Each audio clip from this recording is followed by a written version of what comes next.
آله و اصحابه اجمعین. اما بعد، السلام علیکم و رحمت الله و برکاته. برادران عزیز، روز شریف جمعه را از برای یکایک شما و در شخصیت شما از برای تمام مسلمانان این جمهوری و تمام مسلمانان عالم تبریک و تهنیت میگویم و از درگاه خداوند رب العزه مسئلت آن را دارم که پروردگار به شرافت عباداتی که در این روز ما و شما دست جمعانه انجام میدهیم، به خاطر دعایی که دست جمعانه انجام میدهیم، اسلام عزیز قوت بخشد و در سراسر عالم منتشر و پیروز گرداند. آمین. ما گفتیم که بعد سلسله خبرها و سلسله موعظه های تاریخی ان شاء الله به موضوع های عبادت میپردازیم. از این خاطر ان شاء الله امروز یک حدیث بسیار مکمله که تمام اصول شریعت فرا میگیرد به سمع شما میرسانیم. بعد از او که حدیث تا آخر براتون بیان کردم، بعد ان شاء الله به شرح توضیحش میپردازیم مفصلا خشرو با تحلیل تجزیه از یک لو. ان شاء الله تمام احکامی که در حدیث اومده است براتون بیان میکنیم چند جمعه که ادامه یابد. امام مسلم و اصحاب سنن اربعه از حضرت عمر ابن خطاب رضی الله عنه روایت میکنند. حضرت عمر فرمود: بینما نحن عند رسول الله صلی الله علیه و سلم ذات یوم اذ طلع علینا رجل شدید بیاض الثياب شدید سواد الشعر. حضرت عمر میگوید هنگامی که ما بار در اطراف پیامبر صلی الله علیه و سلم پروانه‌وار نشسته بودیم، حضرت احاطه کرده بودیم در مسجد، ناخست یک مرد داخل مسجد شد. یک مرد که لباسهاش به نهایت سفید تازه و آزاده بود، موی سرش به نهایت سیاه و تازه و آزاده بود، نه گویا موی سرش شسته است. لا یرا علیه اثر و سفر، در بدنش در وجاهتش نشانه سفر دیده نمیشد. تصور کنه که وقتی که شخص از سفر میآید، سفر میکند، عادتا در خاک چنگوم است، لباساش البته که گردآلود هستند.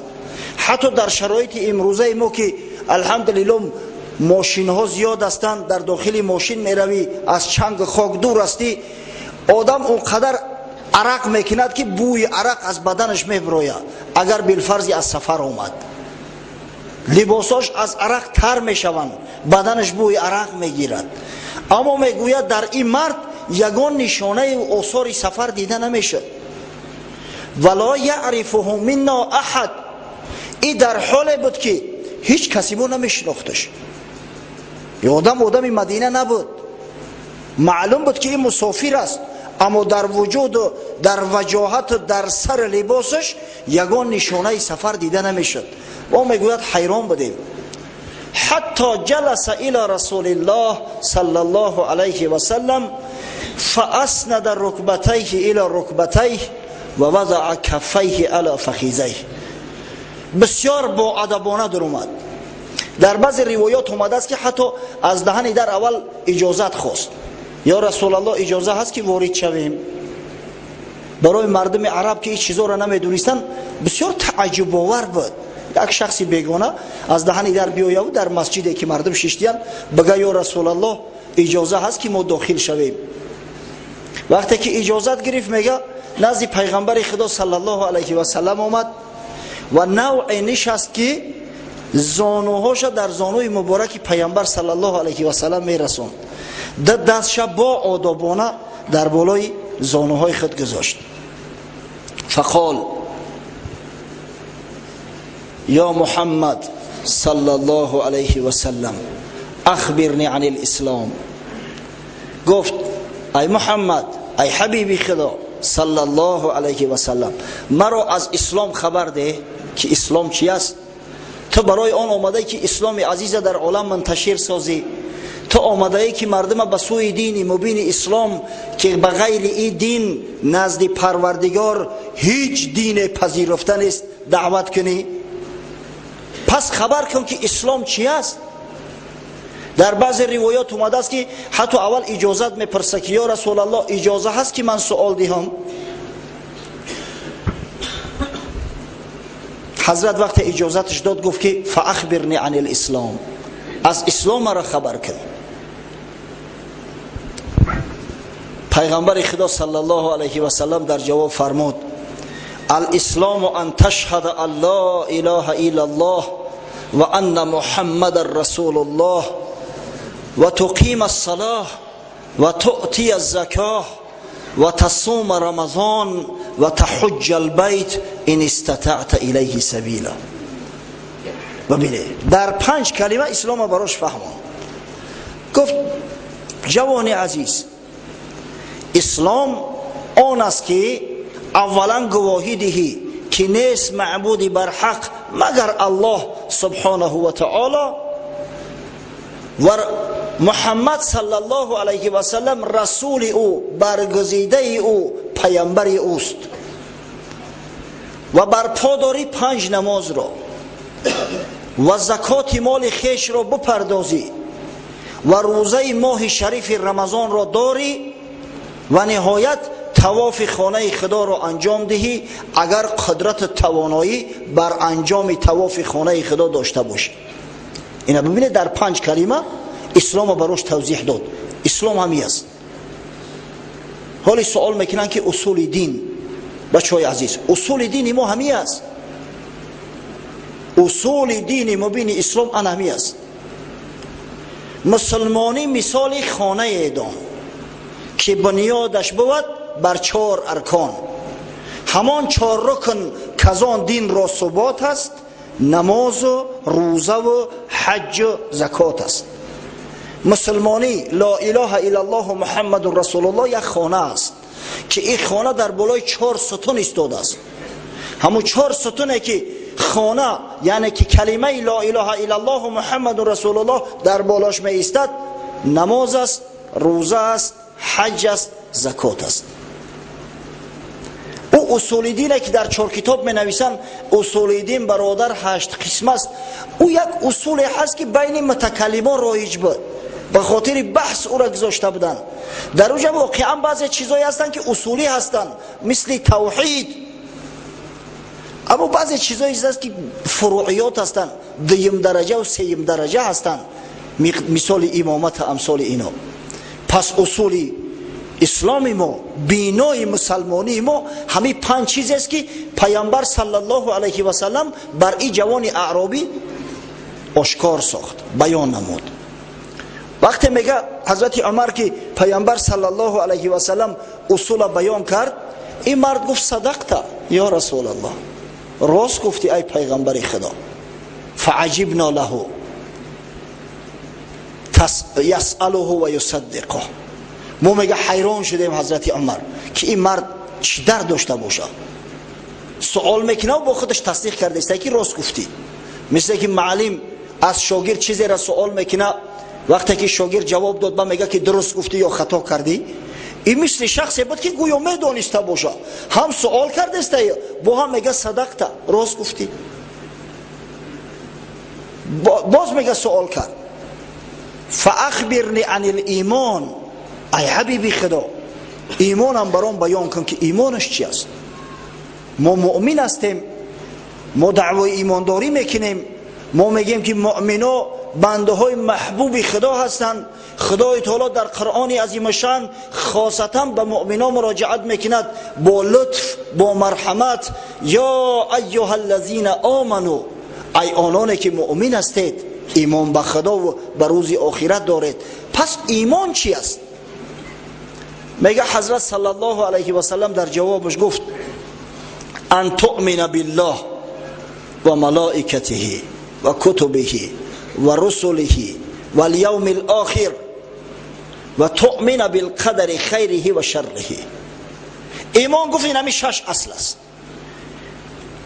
ایمان اول ایمان آوردن توست به خدا، به الله سبحانه و تعالی. دوم به ملائکه های خدا که هر قدری که باشن به همش ایمان آوردم، خواه نامشو اومده باشه خواه نه اومده باشه. سوم ایمان آوردن به پیغمبران خدا، چقدر پیغمبری که خدای تعالی به پیامبری مبعوث کرده و برای نجات بنی بشر فرستاده است به همش ایمان آوردم. چهارم به کتابهای خدا، هر کتابی که از جانب خداوند مرسل است به همش ایمان دارم. پنجم به روز آخرت که قیامت حق است، قیامت حق است، از نو زنده گردانیدن مردگان حق است، به همین ایمان آوردن.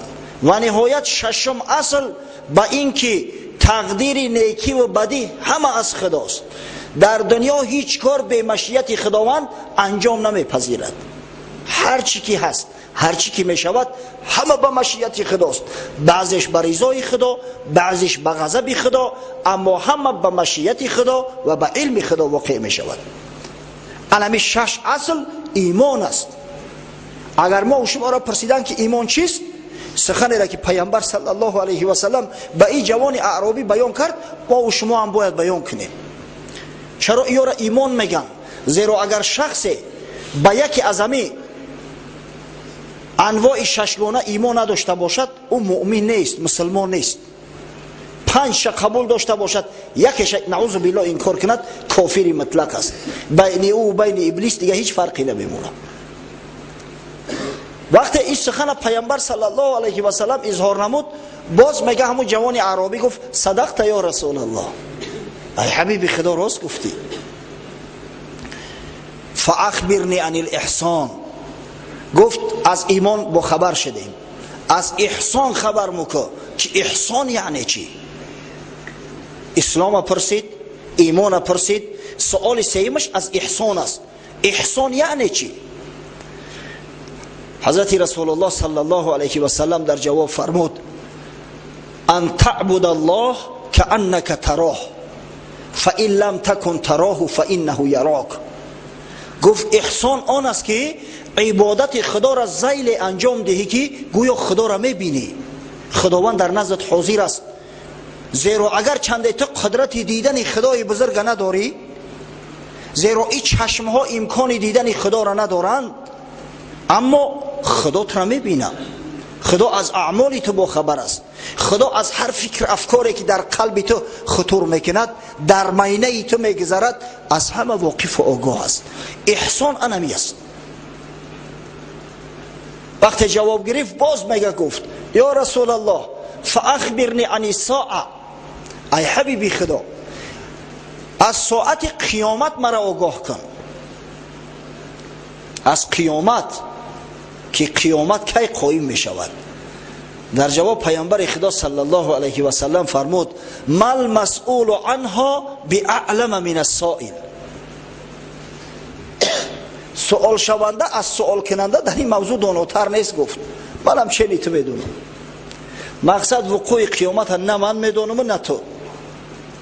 این علم نزد خداست، خدای بزرگ خودش میدونه. مل مسئول عنها باعلم من السائل. سوال شونده مثل سوال کننده در مسئله وقوع قیامت عاجز است که کی می شود. امروز جوانای ما باور میکنن خدا جانشون مست کنن، میگن فلان پریتسکازاتل گفته است که سال 2012 دنیا به آخر میرسه، خدا جان شما را مست کنه و همون پریتسکازاتل تونم. از پیغمبر سوال میکنن، میگه که سوال شونده مثل سوال کننده عاجز است، بیچاره نمیدونه و پریتسکازاتل ای سری دلش میدونه.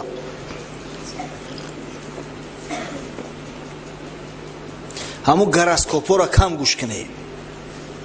گراسکوپ دروغه. هر کسی به همون ایمان میاره که گپای همون راست است، نعوذ بالله در ایمان شک میروه. بسیار مسئله نازکه. حالا انشاءالله در موضوع عشق اومدیم در اینجا با مفصلا صحبت بکنیم.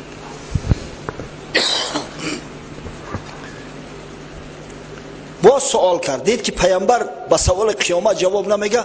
گفت یا رسول الله فاخبرنی عن امارتها، گفت از ساعتش که نمیدانی از نشانه هاش خبرم کن که نشانه های قیامت چی است، چه خیلی میفهمیم که قیامت نزدیک شده است. در جواب پیامبر خدا صلی الله علیه و سلم فرمود ان تلید الامه ربتها و ان ترى الحفاة العراة العاله رعاء الشاء یتطاولون فی البنیان. گفت نشانه های نزدیکترین قیامت این است که بیچاره زن خوجین تولد میکنه. زن مادر مثل کنیز است، بالای سر خودش یک خوجین تولد میکنه. بچه در سر مادر خوجین میشه، یک تکنون همیتش میز قونش، یک کرتاکی پپلینش میکنه، یک سال میز قونش که کجا کردی کرتا را کرده بد کو. و نشانه دومش این است که مردم پابرهنه و لچ، مردم فقیر کمبغل، شخصایی که یک زمان چوپانی میکردن، مال مردم پودابانی میکردن، به همدیگر در بیناهای بلند آشیانه افتخار میکنن. همه قدر خانه های بلند راست میکنن که یک تاش 4 اتاج کرد، دیگریش کوشش میکنه که 5 تا کنه، یا دیگهش کوشش میکنه که 10 تا برسونش. یعنی مردم دیگه به دیانت افتخار نمیکنن، مردم به نماز تهجد افتخار نمیکنن، مردم به قیام لیل، مردم به صیام نافله نه، به خانه های بدواهیمه به هم دیگر افتخار میکنن، به ماشین های مرسدس نمیدونم پرادو به هم دیگر افتخار میکنن. همین نشانه های نزدیکترین قیامت است. وقتی که میگه این سوالا را کرد جوابش گرفت، ثم انطلق، از جاش خس میگه. و در بعضی روایات اومده است که حتی اجازت پرسید که یا رسول الله اجازه هست که من خارج شوم از پشت کاری خودم برم؟ حضرت میگه اجازتش داد، از مسجد خارج شده رفت. بسیار با ادبانه، بسیار زیبا و خوشرو. من میگه دیگه خاموش مات و مبهوت ایستاده بودم. حضرت عمر به همون سیاستش میگه من در تعجب موندم که کی بود به این ادب، با این شکل و صورت زیبا، با این سوال هایی که هم کوتاه هستند هم فراگیر هستند، کی باشه؟ فلبثت ملیئا. انده که میگه در تفکر غرقه شدم. پیغمبر خدا صلی الله علیه و سلم به من مراجعت کرد، گفت یا عمر اتدری من السائل؟ ای عمر، گفت فهمیدی که کی بود این سوال کننده؟ این مسافرت شناخته کی بود؟ حضرت گفت الله و رسوله اعلم. گفت یا رسول الله خدا و پیغمبر داناتر است. من شخصی را به این زیباگی، به این خوشلباسی، به این آداب حسنه و زیبا، به این سوالهایی که هم کوتاه هستند هم اینقدر فراگیر و شامل هستند ندیدم، نمیشناسمش. حضرت در جواب فرمود فانه جبرئیل علیه السلام آتاکم یعلمکم دینکم. ای گفت حضرت جبرئیل امین است، به صورت یک اعرابی آمد تا اینکه به شما دین تونه تعلیم بده، شما را بفهمونه که بیهوده نشینه، گپای بیهوده نگین. هم آداب تعلیم تو داد، هم طریقه لباس پوشی را تعلیم تو داد، هم سوال تعلیم تو داد که باید چی نو باشه، هم طریقه نشستن برای تو تعلیم داد. برای آن آمده بود که برای شما دین با آموزاند، آداب با آموزاند، اخلاق حسنه را با آموزاند. این حضرت جبرئیل امین بود. حال اگر سوال کنن که آیا صحابه های پیغمبر صلی الله علیه و سلم ملائکه را دیدن، در جواب بگیم بله. بهترین دلیل همین دلیل است. حدیث امام مسلم در صحیحش آورده است که یکی از صحیح ترین کتاب هاست و در پهلوی صحیح بخاری صحیح مسلم قرار دارد. خب اکنون به شرح توضیح میپردازیم، هر یک بابش انشاءالله جدا جدا، زیرا این شامل فراگیر تمام انواع و ارکان، هم عبادات، هم اخلاق و آداب، همه را فرا که میگیرد انشاءالله مفصلا صحبت میکنیم در اطرافش. ببینید حضرت عمر با تعجب میگه که در آمد مرد چنان زیبا و خوشرو، شدید و بیاض ثیاب، لباسش بسیار سفید و تازه و آزاده، سر لباس بسیار زیبا و خوشرو و جالب جلب کننده، موی سرش بسیار سیاه، غرض از سیاهی که نو شست است، سر شستگی، ریش شستگی، تازه و آزاده خوشرو. اصل اسلام برادرها تازگی است. اصل اسلام نظافت است، اصل اسلام جمال است.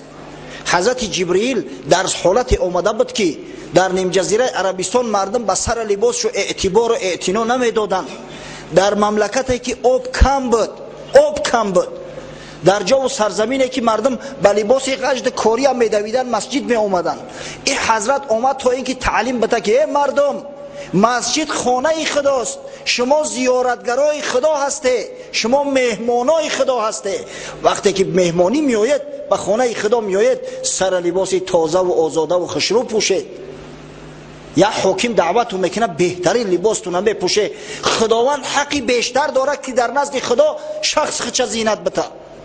از این خاطر است که با ثیاب بیزله، با لباس کاری، با لباس غجد، با لباس بدبو و چرکین به عذر نماز خواندن نزد احناف، نزد معتقدا و پیروای مذهب امام اعظم ابو حنیفه رحمه الله مکروه است، کراهیت دارد. ببینید لباس تازه و آزاده پوشیده است، لباس سفید. در حدیث اومده است که لباسش سفید بود، گرد نداشت. واقعا در اسلام بهترین لباس، زیباترین لباس، لباس سفید محسوب می شود. در خبر اومده است امام ترمذی، ابن ماجه، امام نسائی با اسناد حسن صحیح روایت میکنن از پیغمبر خدا صلی الله علیه و سلم که حضرت فرمود، حدیث سموره ابن جندب صحابه پیغمبر روایت کرده است، گفت البسوا ثياب البياض فانها اطهر و اطيب و کفنوا فيها موتاكم. ای مسلمانو لباس سفید پوشه، زیرا لباس سفید طاهرتر، پاکتر است، خشروتر است. چشم اگر در لباس سفید به افتر روشن می شود. لباس سفید اگر ذره چرک داشته باشه در چشم توبه، گردنش چرک شده باشه اون دیگه پوشیده نمی شود. همون مردمی که لباس سیاه و کبوت بسیار می پوشن، ایرو هم چرکینکیشو می پوشن که یکی گردن چرک شود نتوبه.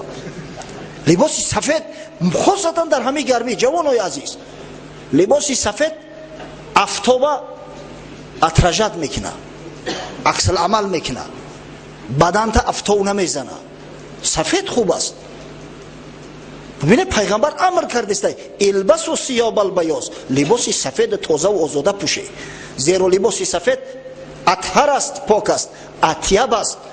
حتی میگه کفنوا فیها موتاکم، مرده هاتون در کفن سفید پیچونه. اصلا کفن هر رنگی باشه اجازت است، اما در کفن سفید پیچانده گراندن مستحب است. زیرا پیغمبر ببینه تاکید میکنه که در لباس سفید مرده ها را پیچونه.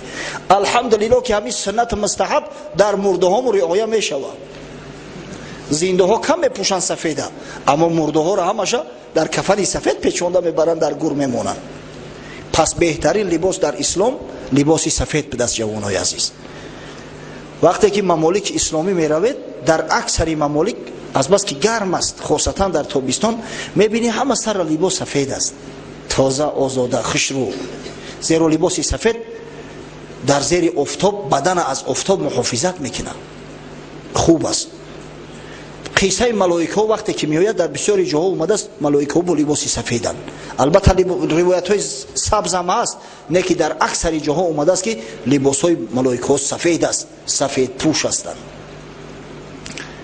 تازه و آزاده باشه جوانای عزیز، لباس های خوشرو پوشه. خب از پیغمبر خدا صلی الله علیه و سلم همچنین لباس سبز روایت شده است.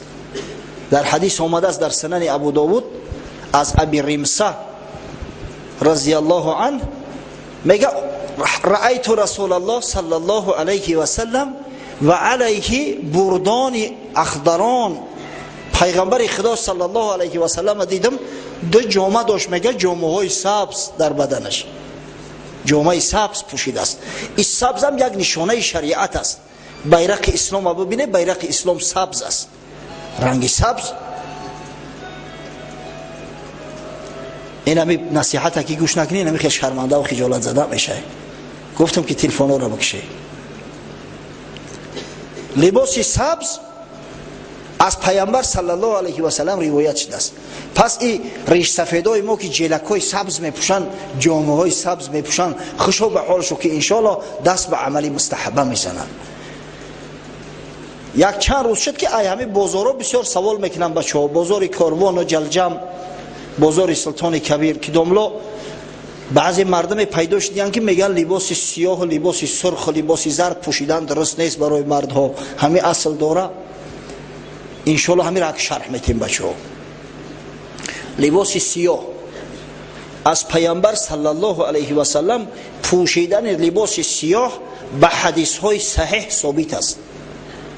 از مادر ما بی عایشه امام ترمذی روایت میکند به اسناد حسن: خرج رسول الله صلی الله علیه و سلم و علیه مرتون من شعر اسود.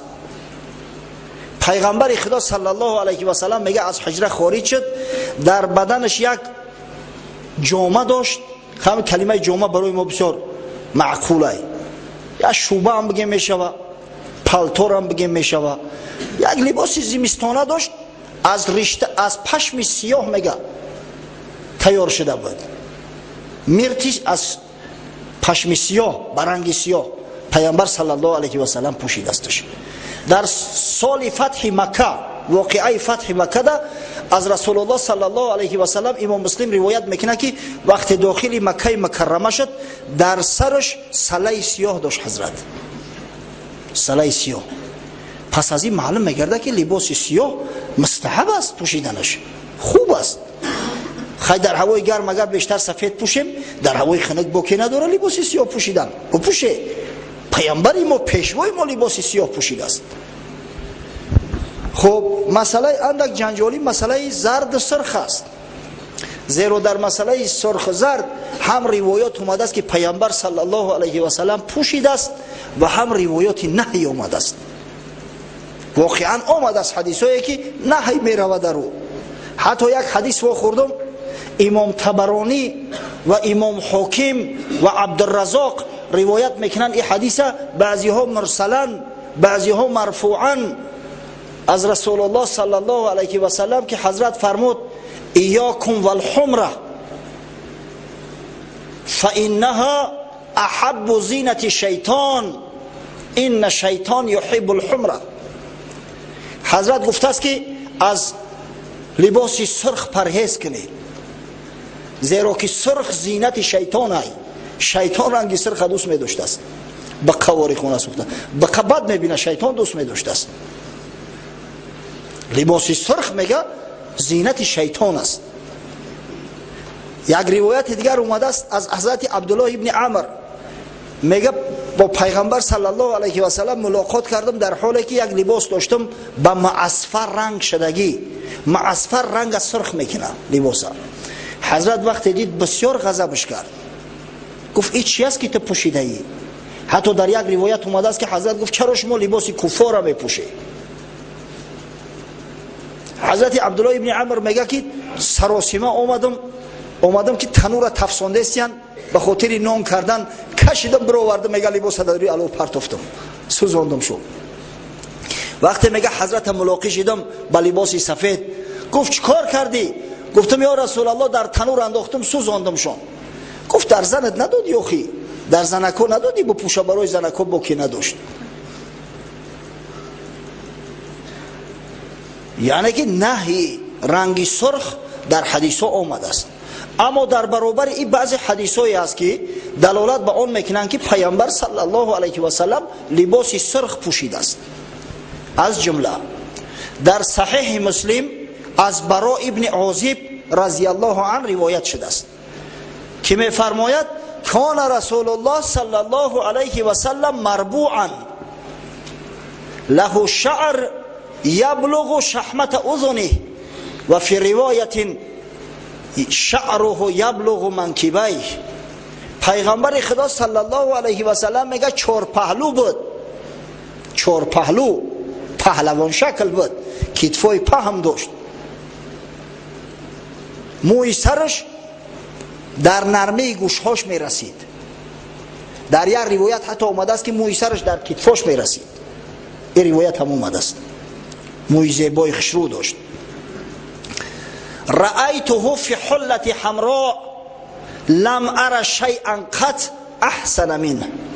دیدمش میگه لباس سرخ در بدنش در حیاتم از او خوشروتر چیزی رو کسی را ندیده بودم. چنان زیبا، چنان آزاده لباس حمره در بدنش. حدیث باز تاکید میکنم حدیثی صحیح است، امام مسلم روایتش کرده است.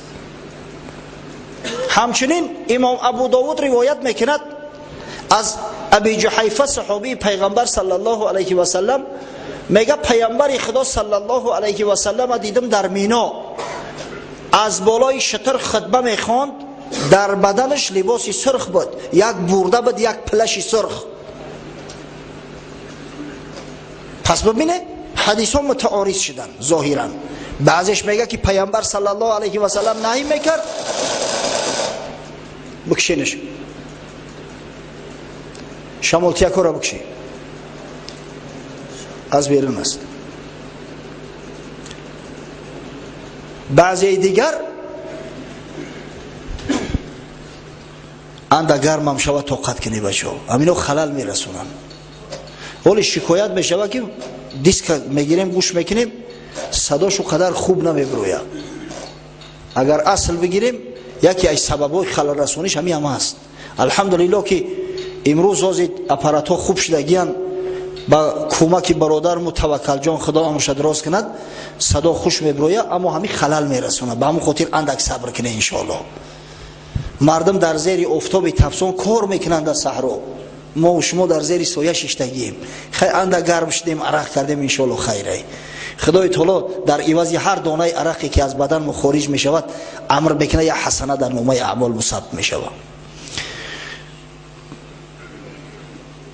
بعضی ها وقتی که تحقیق تاکید میکنن میگویند که از جانب حضرت امام اعظم ابو حنیفه کراهیت پوشیدن لباس سرخ ثابت است، مکروه است.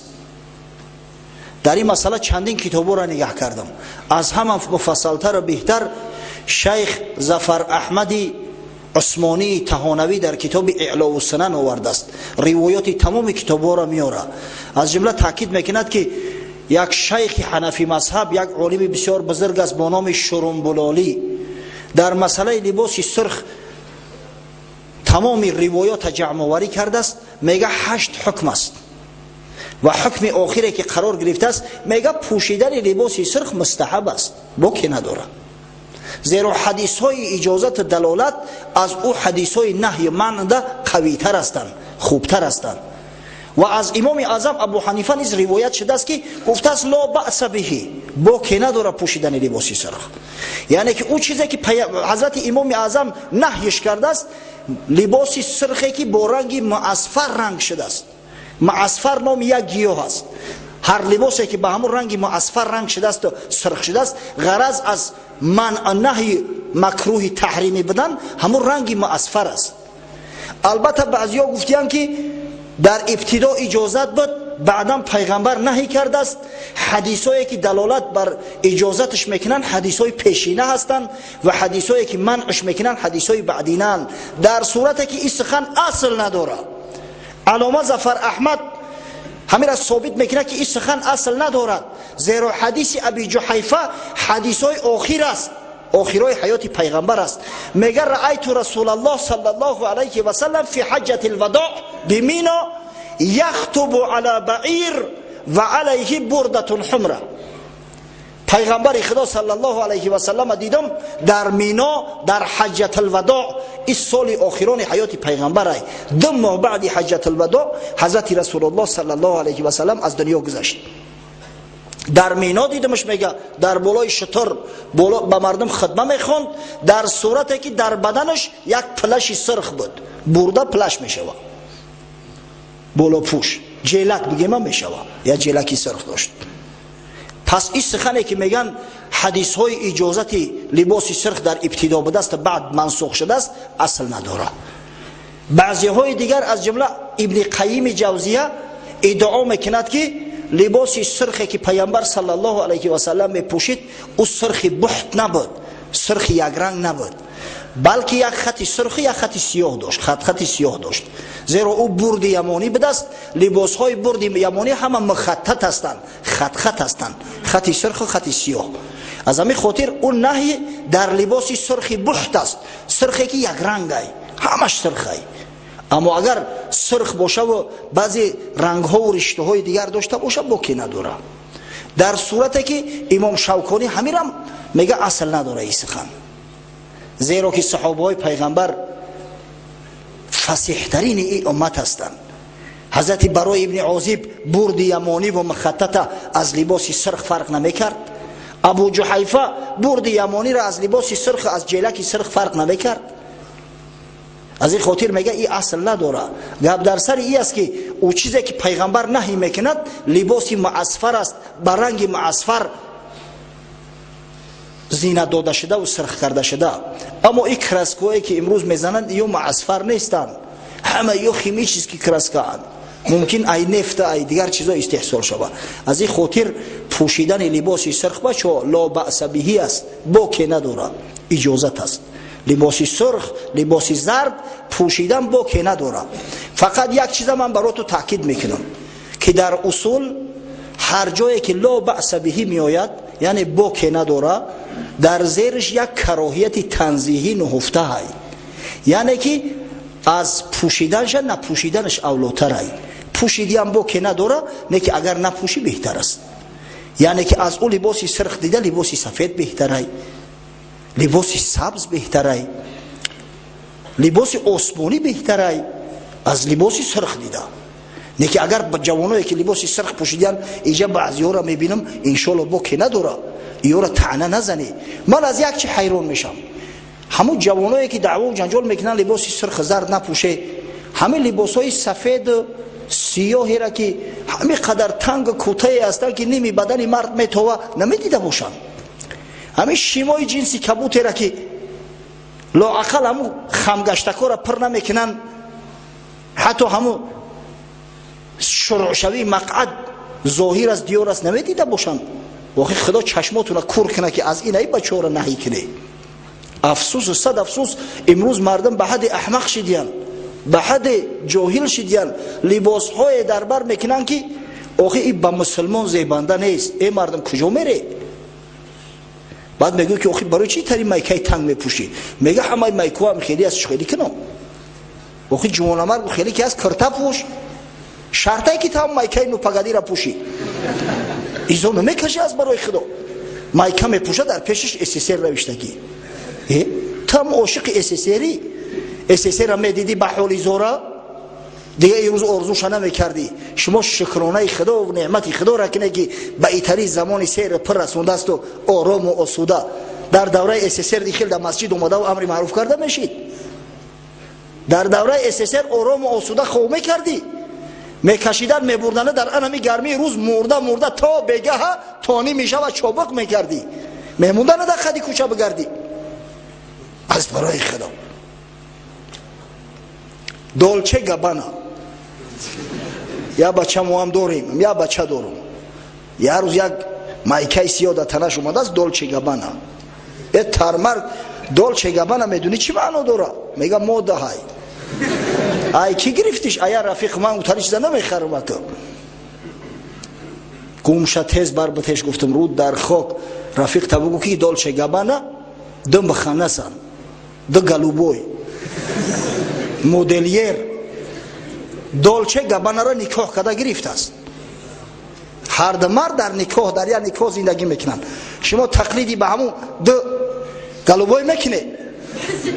از برای خدا امروز بود ماده شده از کرتاها و مایکاهایی که چیز نوشته شدگی باشه در اون. سبحان الله. هم دورهای سویتی در اونیورسیتت میخوندیم، بعد یک معلم قصه کرد، گفت یک جوان از خارجه بروک جنس خریده است. در زمانهای شوروی شیم جنس دسترس کردن بسیار مشکل بود، در قفاش چیز نوشتگی. بعد میگیرن وقتی که یک انگلیسیدان ترجمهش میکنه در مسکو نوشتگی به دست در اونجا که یک گی